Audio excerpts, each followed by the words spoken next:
Capítulo 2 de Pedro, la epístola universal, escrita a los expatriados,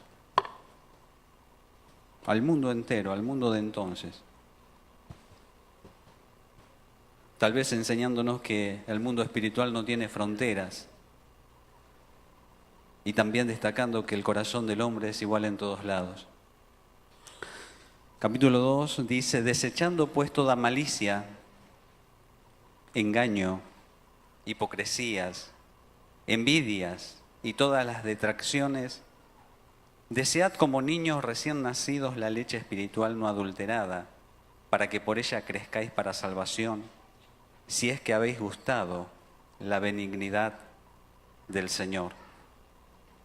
Hasta ahí nomás. Me gusta el orden que el apóstol Pedro le da a este asunto de desechar, de desear. Porque no se puede desear las cosas celestiales, las cosas de Dios, si primero no se desecha lo que es del corazón del hombre. Y siguiendo este punto del orden, no se puede desechar estas tendencias corruptas del corazón que hemos leído, si primero no se gustó la benignidad de Dios, si primero no se tuvo una experiencia con el amor de Dios. Y quiero destacar esta palabra gustar, porque creo que es importante, es trascendente cuando se habla del paladar espiritual. Al punto que la Escritura nos narra que en alguna oportunidad Jesús tomó un bocado de pan, un pan, y se lo dio a Judas. Cuando Judas puso el bocado en su boca, cuando gustó este pan, la Escritura dice que en ese preciso momento Satanás entró en Judas. Fue trascendente. Gustó el pan de la traición. De allí que Satanás tuvo autoridad sobre él. También la Escritura nos dice y nos habla de Esaú. Cuando Esaú gustó el guisado,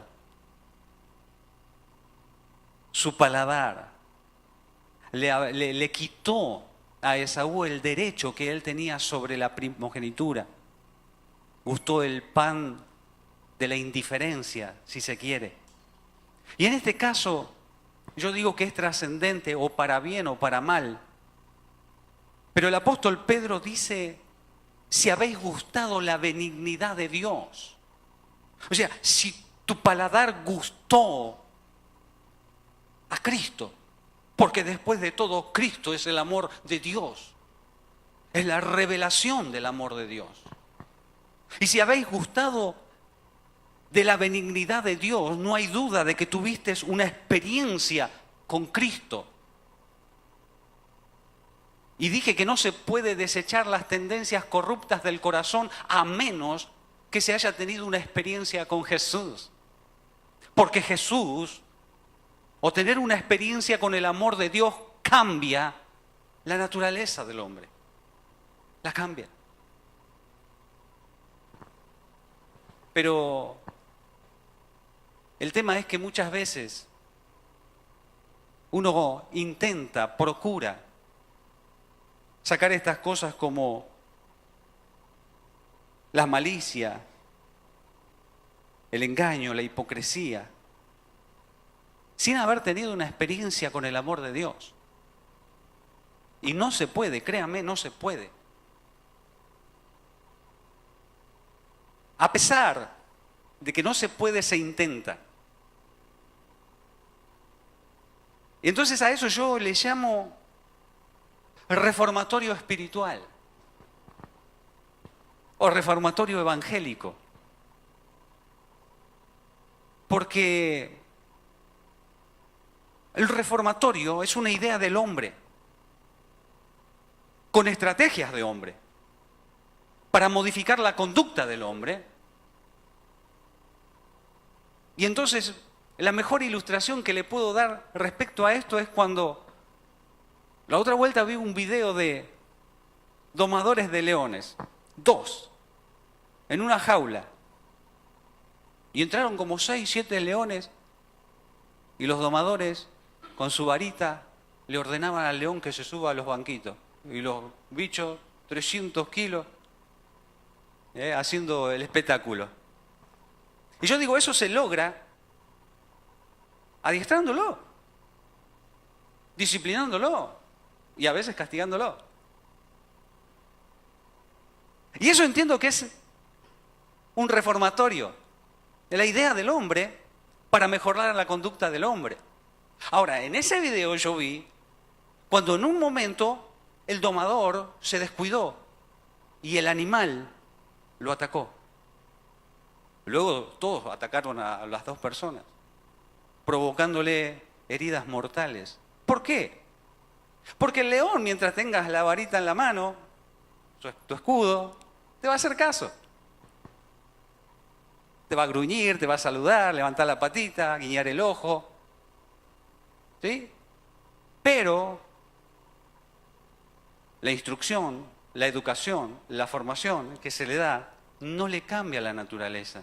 Ese animal sigue siendo una bestia con instinto de devorar, de matar, de atacar. Y eso pasa exactamente en el hombre y en la mujer que solamente tiene como experiencia un reformatorio espiritual. Porque en el reformatorio espiritual, insisto, es una idea del hombre, con estrategias de hombre, con una lista de lo que tenés que hacer y de una lista de lo que no tenés que hacer. Pero eso no cambia la naturaleza del hombre. Lo único que cambia la naturaleza del hombre es un encuentro con el amor de Dios, una experiencia con el amor de Dios. De allí que el título de este mensaje es Evangelio versus Evangelio, el primero con mayúscula.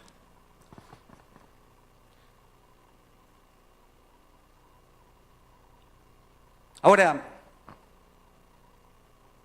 permítame leerle esto. Yo puse, el Evangelio tiene la capacidad de transformar. El reformatorio evangélico solamente la capacidad de maquillar. El Evangelio cambia la naturaleza. El reformatorio modifica la conducta.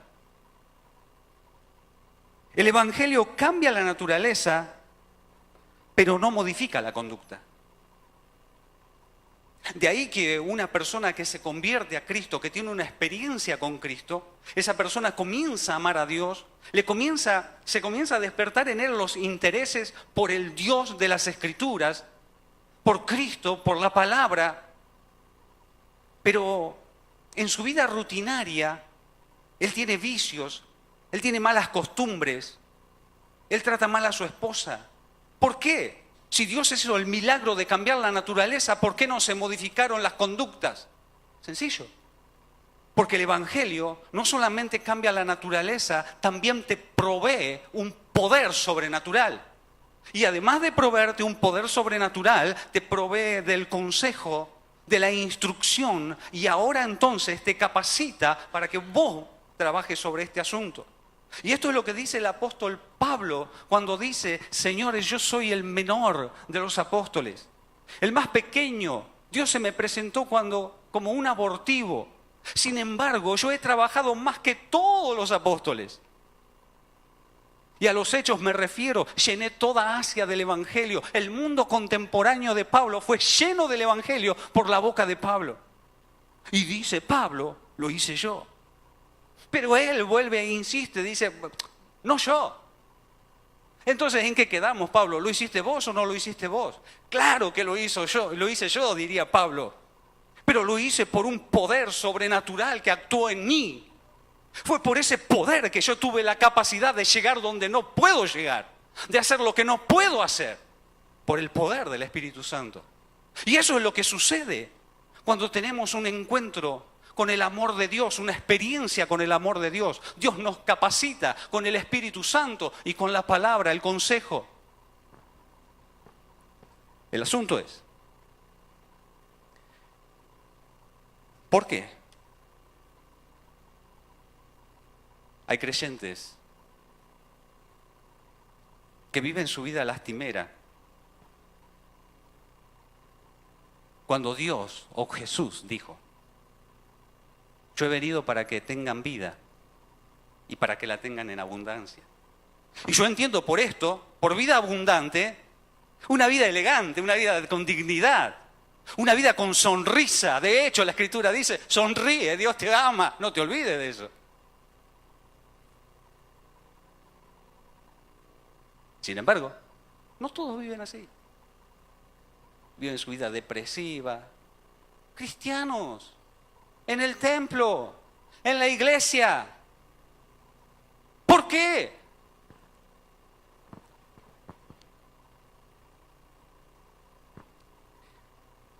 Hace 2 semanas atrás se nos estuvo ministrando acerca de la apostasía. Te recordará, ¿verdad?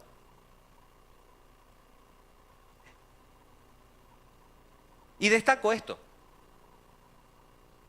La apostasía no es templos vacíos. No. Por el contrario, los templos están llenos de gente, pero gente que está vacía de Dios. ¿Y cómo es posible eso?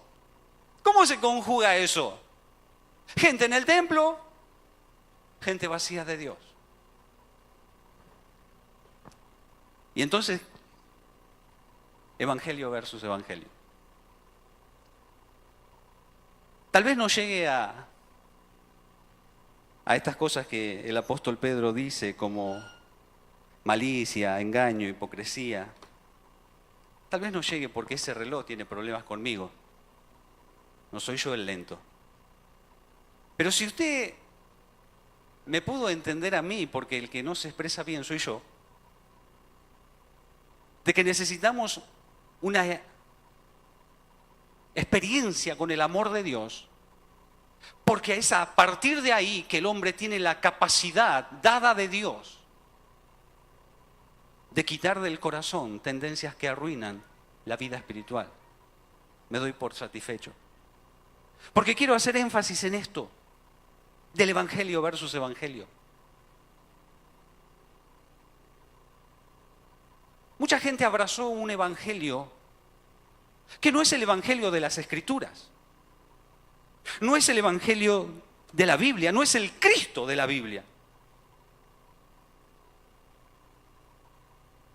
2 Corintios 11:3 nos habla de otro Jesús. Gálatas, capítulo 1, versículos 6 y 7, el apóstol Pablo dice: si yo o un ángel del cielo viene anunciando otro evangelio, y él hace una aclaración, dice: no es que haya otro evangelio, no, el original es este. El Cristo del cielo es el que se nos fue revelado en la Escritura. Pero, claro que hay otros evangelios. Y si acaso yo o un ángel del cielo viene anunciando otro que no sea el original, téngannos por malditos.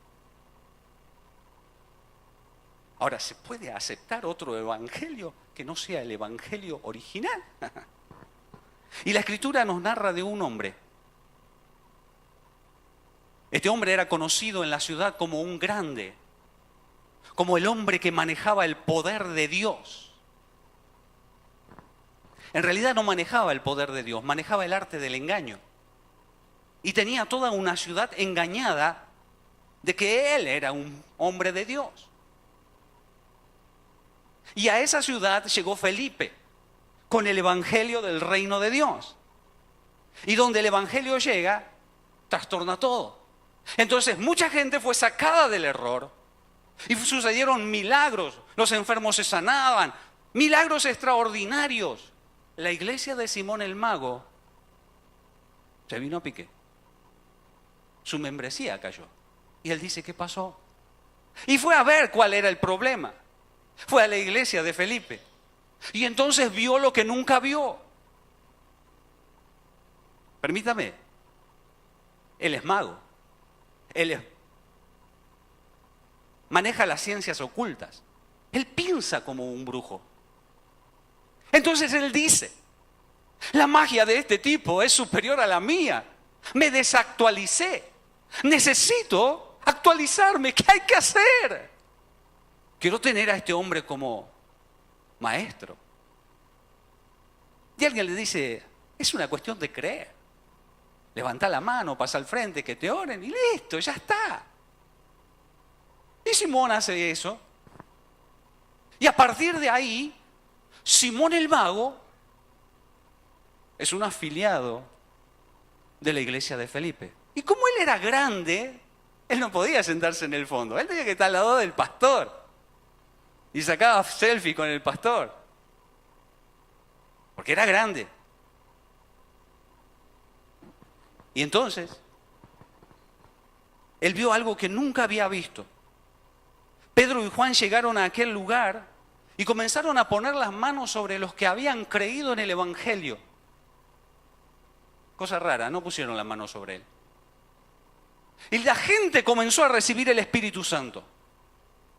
Y él vio eso y dice, esto es superior a lo de Felipe. Entonces fue y le dice, apóstol Pedro, tengo unos ahorros. Yo quiero sembrar en tu ministerio, pero una siembra con propósito. Quiero que me transfieras ese poder para yo poder poner las manos y que la gente pase lo mismo con la gente. Y Pedro tiene un escáner, un tomógrafo en los ojos. Y le dice algo así como, tu dinero vaya al infierno con vos. Porque has pensado en tu corazón que el don de Dios se compra con dinero.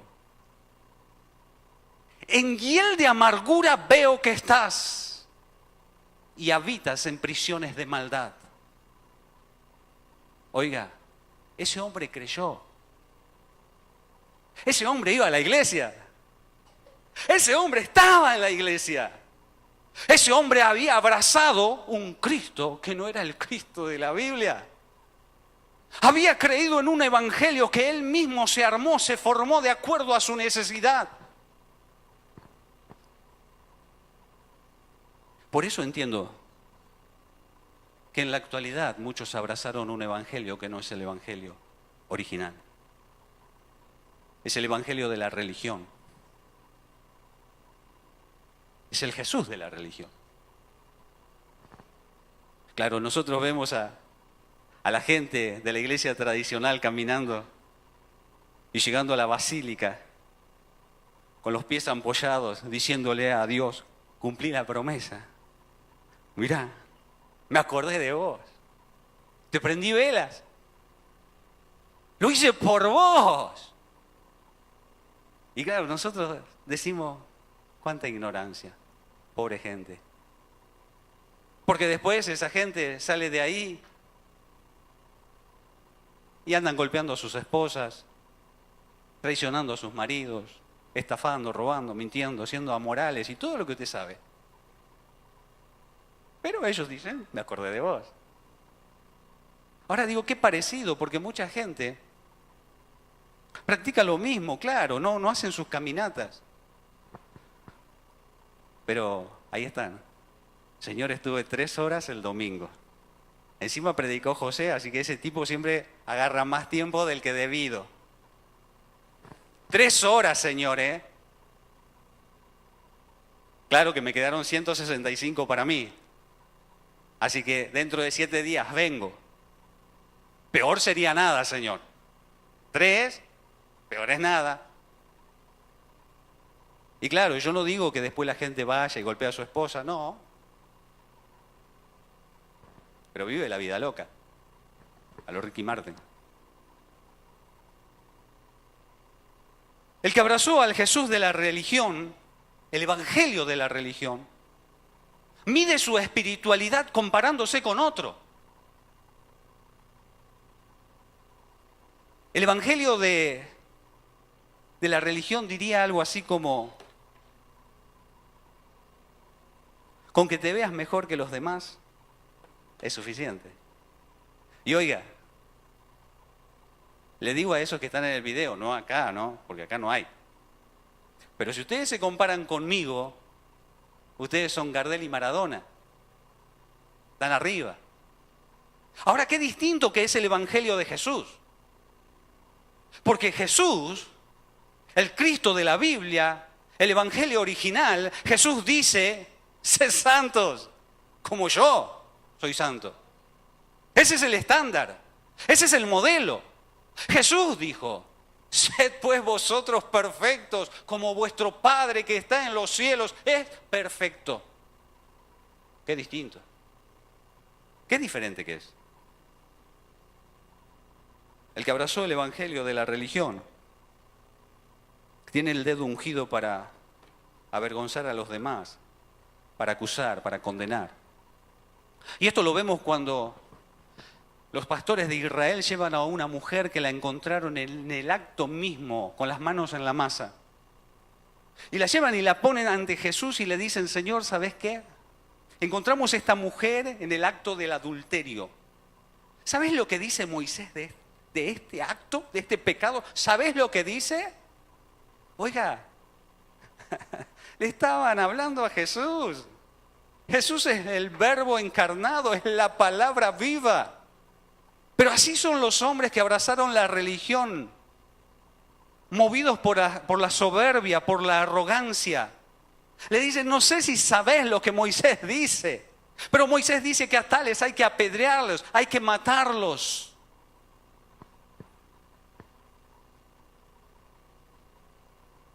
Ese es el Jesús de la religión, o así viven los que han abrazado el Evangelio de la religión.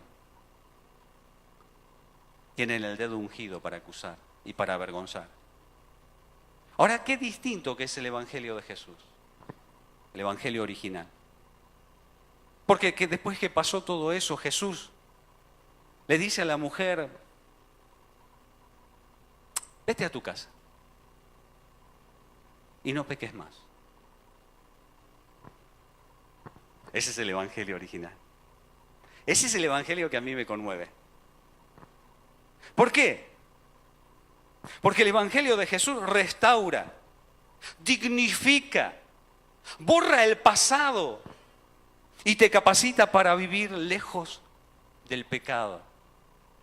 Claro, yo sé que alguno que está en el video dirá, a tu Evangelio le falta algo, José. Arrepentimiento. Está implícito, hermano. Jesús nunca perdonó pecados sino a aquellos que vinieron a Él.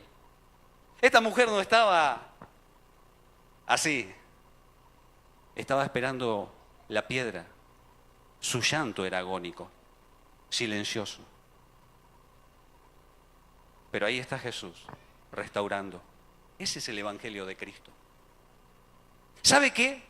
Esta mujer gustó en ese momento el amor de Dios. Tuvo una experiencia con el amor de Dios, el Cristo de Dios. La mandó a su casa, restaurada, dignificada y con la capacidad de nunca más pecar. Otros abrazan el Evangelio del humanismo. Por eso le puse Evangelio versus Evangelio.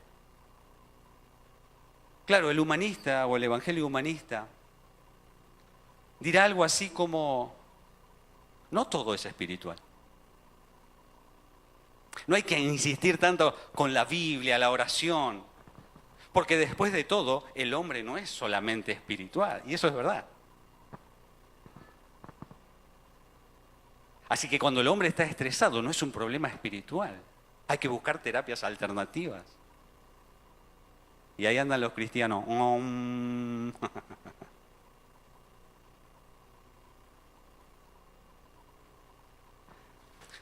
El que abrazó el Evangelio humanista. Nosotros cantamos El universo gira en pos de ti, Jesús. La canción del creyente que abrazó el Evangelio humanista dice, el soberano gira en pos de mí. De allí que personas que abrazaron esta clase de Evangelio, esta clase de Jesús, le andan exigiendo a Jesús que sacie su vientre, que lo llene de placeres. que lo mantenga divertido, porque no le gusta ser aburrido. Y permítame, el que abrazó esta clase de Jesús le exige a Dios vacaciones. Lo leí en el Facebook, ¿eh? Vacaciones 2 veces al año, con duración de 6 meses cada una. Y pagas, Señor, y pagas. No te olvides de que quiero ropas de marca.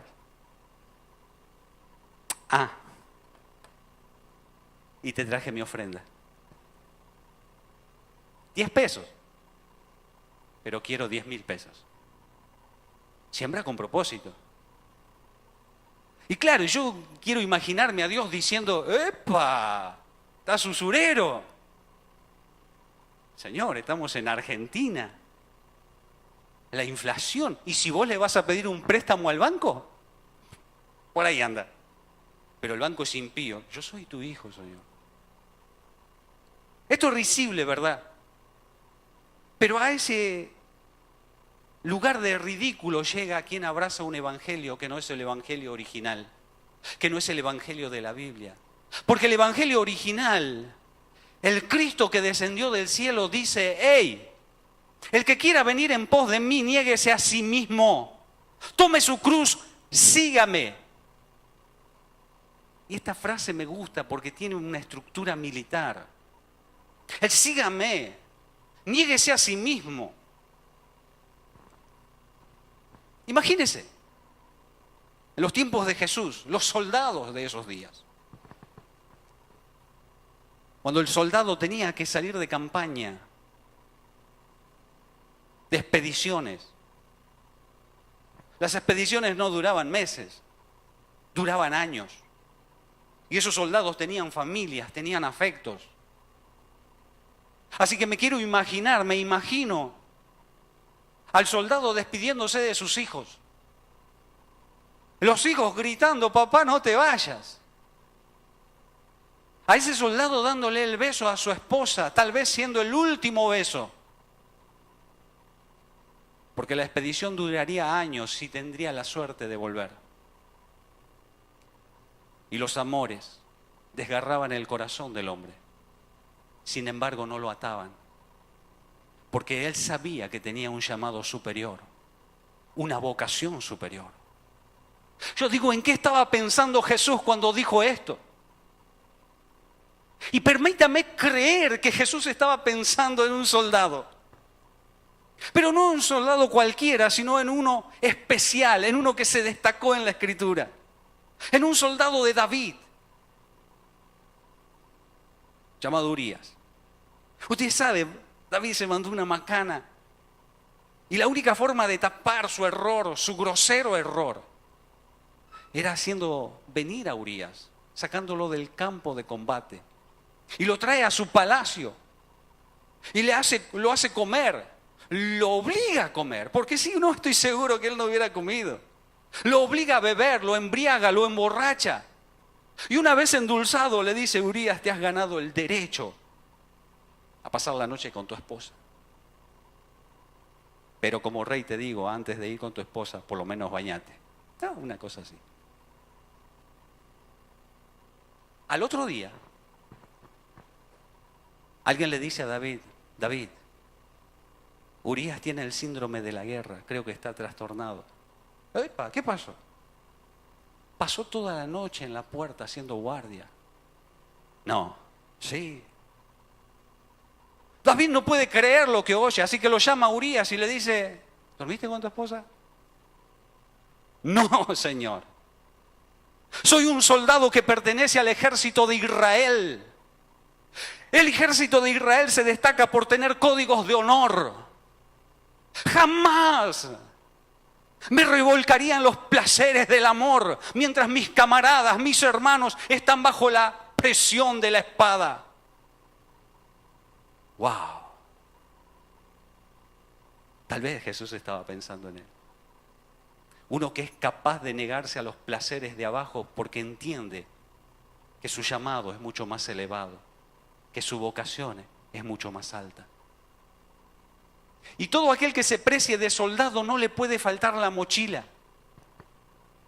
Así que Jesús dice, tome su cruz, y le da la cruz como mochila. Porque en la cruz encontraremos todo lo que nosotros necesitamos para vivir en una vida de victoria. Por eso el apóstol Pablo dirá, la cruz es locura para los que se pierden. Pero para nosotros, la cruz es poder de Dios. ¡Wow! Eso es lo que tiene en su mochila, el poder de Dios. Qué distinto es al evangelio humanista, donde el centro es el hombre, al evangelio original, donde Cristo determina qué es lo que vas a usar. Y como arma de guerra te da la cruz. Como arma de victoria te da la cruz. Por eso el apóstol Pablo dirá, si hay algo en lo que me voy a gloriar, es en la cruz de Cristo. Porque en ella yo he sido crucificado al mundo y el mundo ha sido crucificado para mí. El mundo ha perdido poder sobre mí. No tiene poder, no tiene potestad. Porque me he muerto, la cruz me ha dado esa victoria. Ese es el secreto de la victoria del cristiano.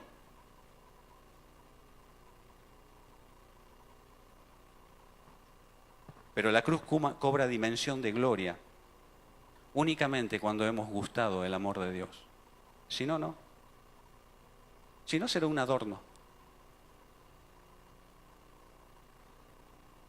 Por eso hay creyentes amargados.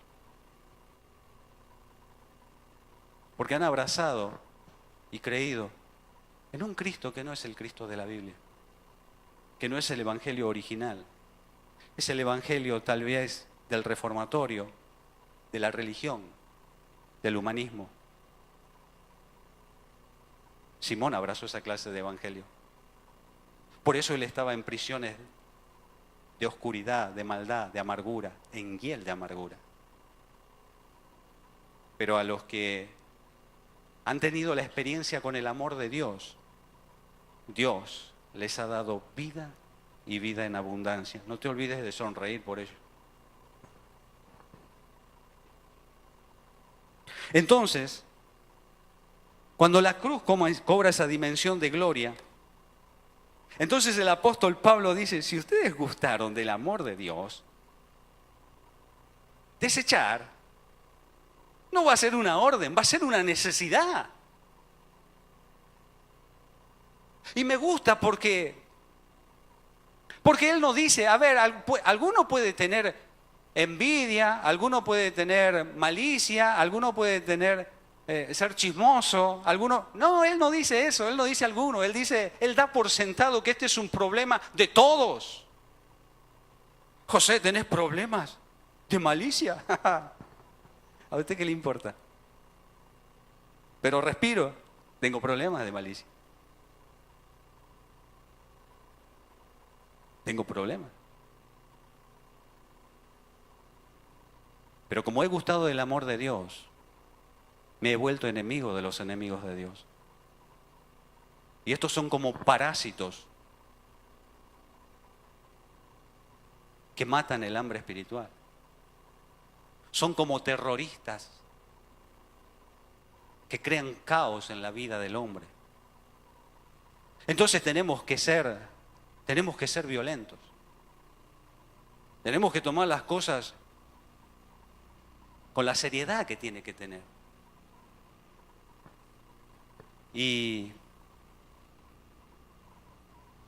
tengo 10. Permítame hablarle algo de la malicia. Poquito. Después no le toco nada. Pero en alguna oportunidad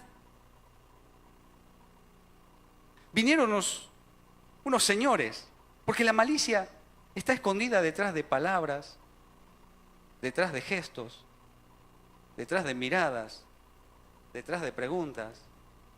Detrás de eso está escondida la malicia. La malicia se manifiesta cuando usted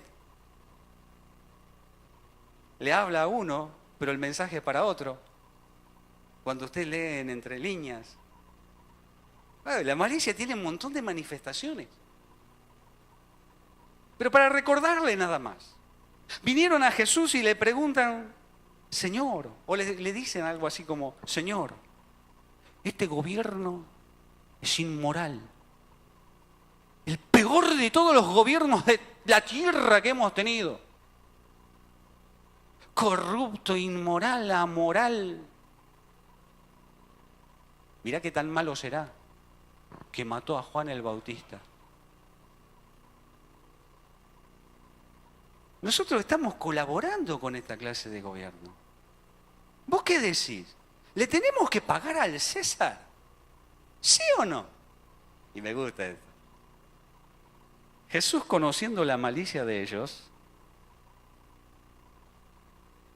porque las preguntas pueden ser muy nobles, pero el que conoce el corazón, el motor, es el Señor. Y nosotros también sabemos. Y usted sabe la historia.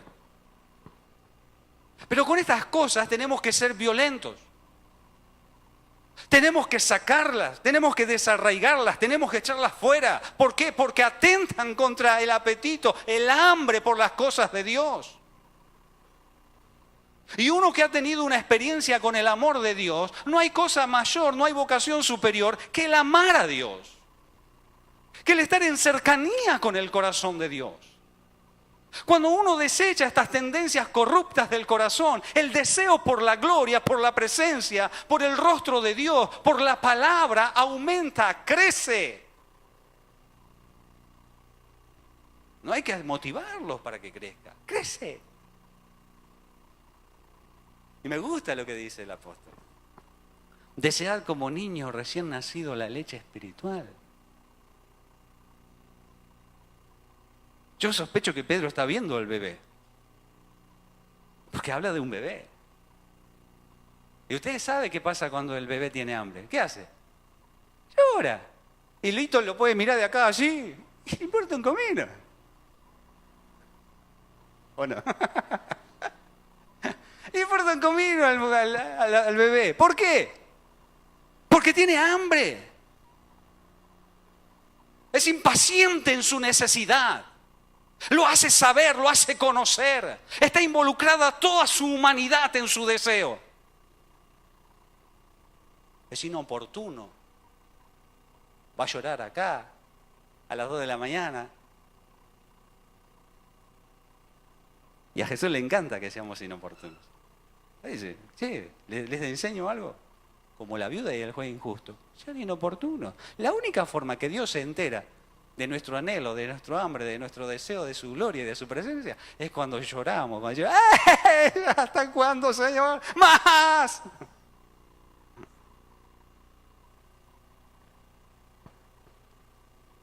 Y cuando el niño está amamantándose, vea ese cuadro. Un bebé calmando sus tensiones, echando vuestras ansiedades sobre él. Un bebé saciándose. Y cuando el bebé ha crecido unos par de meses, usted le va a ver la alegría, se mueve para todos lados. Está contento. Cuando está en esa situación de amamantándose, él conoce los olores de su madre, el sonido de su corazón. Me encanta la ilustración que hace Pedro. Porque ese es la vocación que tiene que tener el cristiano, el conocer el corazón de Dios. El conocer su presencia, los aromas de su presencia, donde Dios se está moviendo.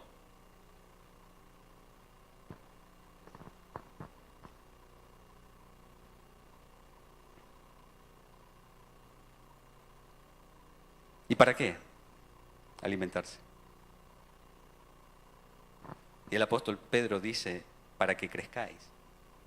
De eso se trata. De que crezcas. O sea, que no te quedes en ese estado de estatura espiritual. No, que subas de nivel, que vayas para arriba, más cerca de Dios. Más cerca de ti, Señor. ¿Por qué? Porque Dios trabaja con gente madura. Ama a todos los creyentes, naturalmente. Pero Él trabaja con gente que ha alcanzado madurez. El capítulo 3, versículo 8 de ahí, de 1 Pedro, el apóstol dirá, versículo 9, no devolviendo mal por mal, ni maldición por maldición. Porque eso es cosa de chico, dice. No, porque cuando un chico golpea a otro, ¿qué hace el otro? Si le pegó una, le devuelve dos. Entonces, Dios dice, hay que ser niño para la malicia. Pero Dios trabaja con gente madura.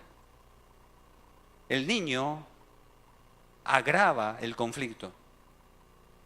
El maduro soluciona el conflicto. Y Dios nos está llamando a madurez, a aportar, no a restar.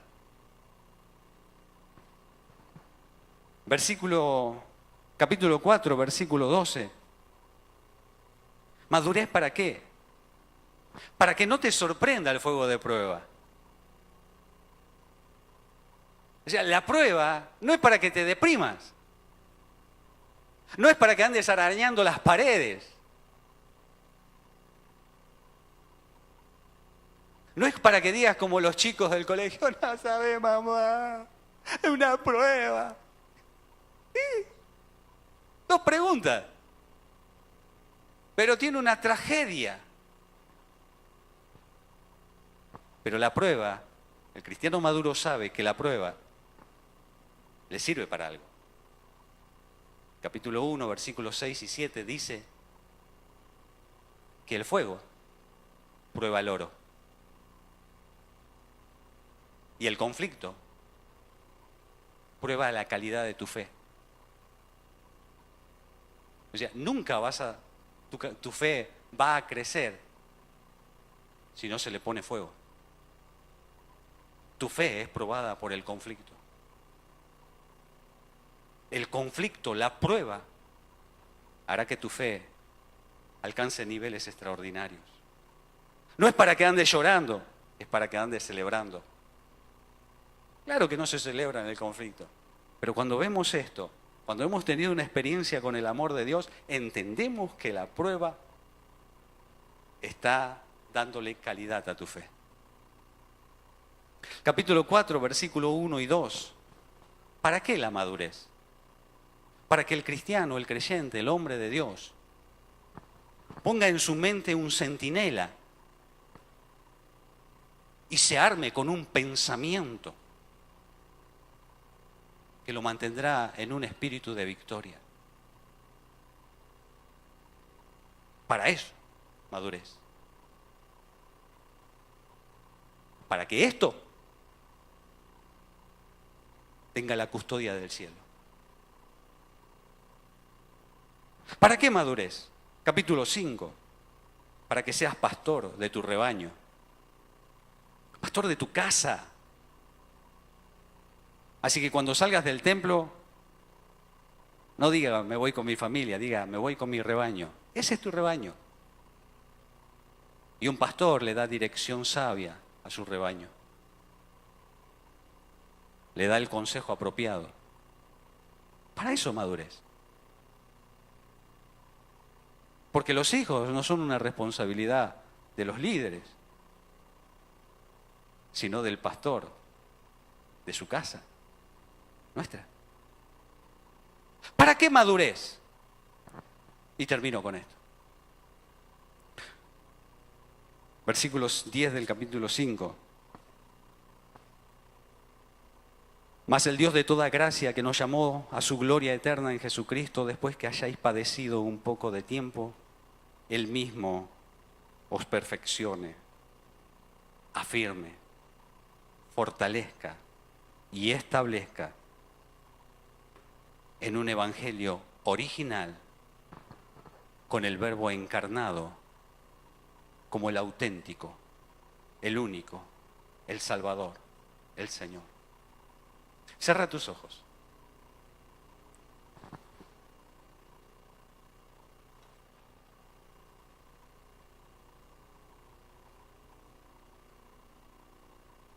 Señor,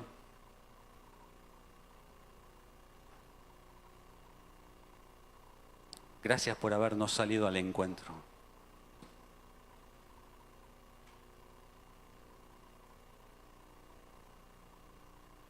Porque el Verbo de Dios se hizo carne, habitó entre nosotros, vino por nosotros, para salvarnos a nosotros, para darnos la posición de hijos, para darnos esperanza de gloria. Señor, líbranos de la confusión. Por eso te ruego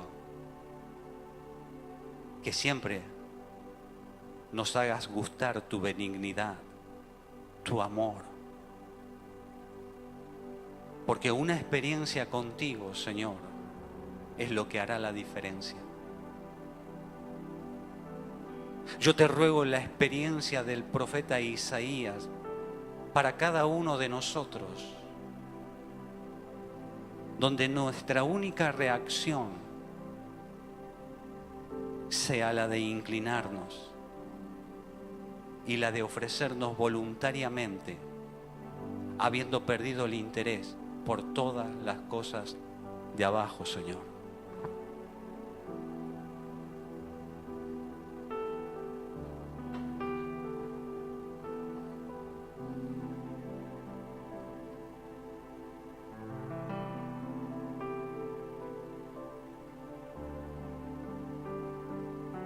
Nos ponemos de pie, por favor.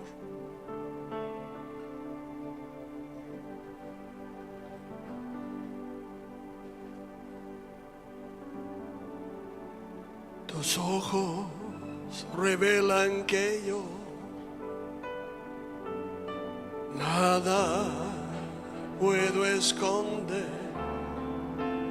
que no soy nada sin ti. Oh buen Señor, todo lo sabes de mí. Cuando miras el corazón, todo lo puedes ver muy dentro de mí.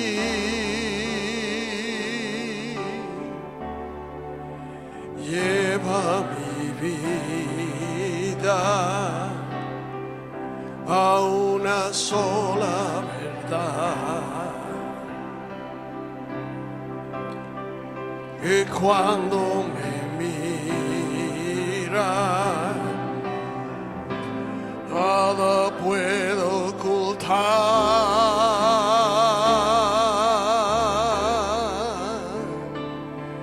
Sé que es tu fidelidad que lleva mi vida más allá de lo que puedo imaginar.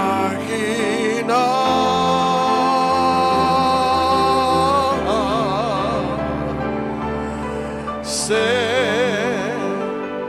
que no puedo negar que tu mirada puesta en mí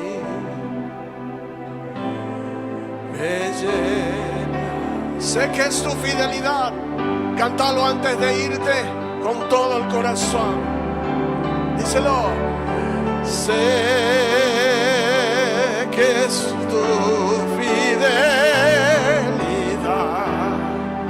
que lleva mi vida más allá de lo que puedo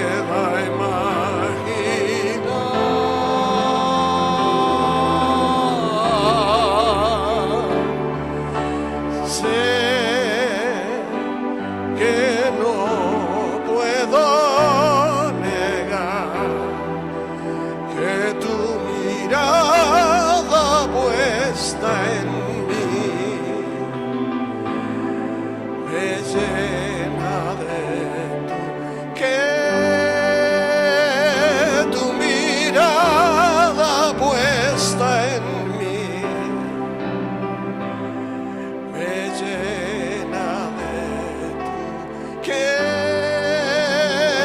tu mirada puesta en mí me llena de tu paz. Toma la mano de tu hermano, ya nos vamos, Padre. A los que están presentes y los que están tomando en las provincias, en las naciones,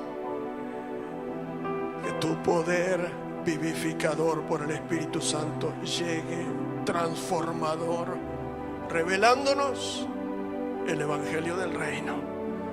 Padre, guarda, tu mano sea puesta sobre cada familia, anciano, varón, mujer, niño.